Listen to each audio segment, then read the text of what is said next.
when you understand their priorities, you see where you fit in them and can help them budget for it. Like that's another data point that MSPs can absolutely help with. We had so many partners that became overwhelmingly successful, like tripled MRR within a year when they got a quarterly business review in place that included delivering a budget for that very reason that you just said. So now you're speaking the language. Tell me about double or tripling MRR. Yeah. Like that. Let's hear about that. What's the average MSP growth? I'm not sure I know. Yeah. It's like not one client a month. It's like nothing. It's I don't know, single 10 or 15%, it's or not maybe 300%. It's not a lot of growth. Yeah. So getting to double or triple would take you a long time as the typical MSP. So it's interesting. One of our MSPs talked about how actually, I've got several stories in mind. I've got two that I'm thinking of specifically that intentionally use their customer success process to decide which clients were not ideal clients and worked their way out of that contract. They didn't fire them, right? Like I'm happy to talk about how that was a pleasant situation and not a horrendous. So one had 105 clients when he started with us. He intentionally pruned 35 of those clients and then acquired 2 more clients. So net they're down 33 clients and they tripled MRR. So how do you do that, right?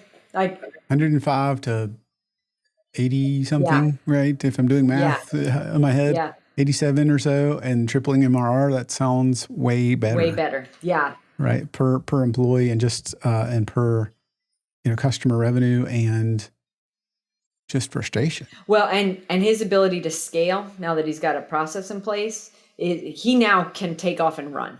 Right. So, we mentioned what happened. What do you do with the clients you already have? So we're kind of looping back to that. How do we get customer success and QBRs to be a part of that process? So the first thing he did was really sat down with himself basically and said, what kind of business do I want to be? Do I want to be a strategic partner, the elusive trusted advisor, all of those things? And the answer was yes. I want to be basically a business consultant that uses, I always say, how do I help deliver business outcomes with a thoughtful use of technology? That was the story that he wanted to sell. So in the customer success book, we talk about segmenting your clients, and we talk about, putting MRR, how much they pay you, versus effort. And it could be effort, it could be complexity, it could be pain in the behind, scoring. Basically, that's what you're looking for. And you've got 4 quadrants there, right? So you've got high paying, high effort clients. Department of Defense, they pay you a lot, but guess what? That's because you have to do a lot of things for them. There's compliance issues all over the place, cybersecurity, frameworks, all the things, right? You've got high paying, low effort clients. They're your favorites. Let's go get more of them, right? You've got low paying, low effort clients. They're okay. They're fairly automated. You can probably do a lot of them and they may grow into your other quadrant. And then you've got the low paying, rather high effort, pain in the behind clients. And so what our partner did was he took a look at who was in that quadrant. And if you've not talked to Dave Cava and Sean Walsh about the pumpkin plan for MSPs, you should, because they talk about you have to get rid of those pumpkins. You can renegotiate so they pay higher. You can convince them that their server from 1902 is causing all of these problems and sell them the proper equipment so they become ease of use, they become low paying and low effort, or you fire them. So that is where the 35 clients came from. He decided that he was putting everyone on I'm no longer break fix. Everybody gets on a managed plan. You are now paying a rate, and every 3 years, your computer refresh is built in. So I'm never going to be surprised every 3 years that I've got, 7 $1,500 devices I have to buy. It's all inclusive. And if you can get on board with this program, we want you as a client.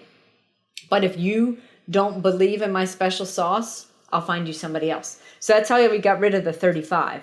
And then everyone else was on board with, I am going to be your strategic advisor. You are going to give me all of your contracts because I'm going to help you create a full technology cost of ownership budget. And And that's game changing, because right now, I would say the majority of MSP's clients think of them and technology apart from their business instead of a part of their business. But when you are in charge of delivering the full budget, including their line of business application, their cybersecurity, insurance policy, their ISP provider, their VoIP provider, all those things, even if you are not the one delivering it to them, then they realize technology is actually running their darn business, and you're a critical piece of it. So the partner that I'm thinking of has been invited to sit at the table. Like, he goes to their monthly leadership meetings, and they love having him from an outside perspective, because the first time he asked him for their contracts, he found they had 17 locations. And in COVID, when they went remote, they bought 17 different VoIP providers. And so he was able to eliminate all of them. He sold them the VoIP service that he gets a kickback on, right? And streamlined everything. So they're like, yeah, we want someone from a third party perspective to actually look at our business when they're not living in it every day, which is brilliant.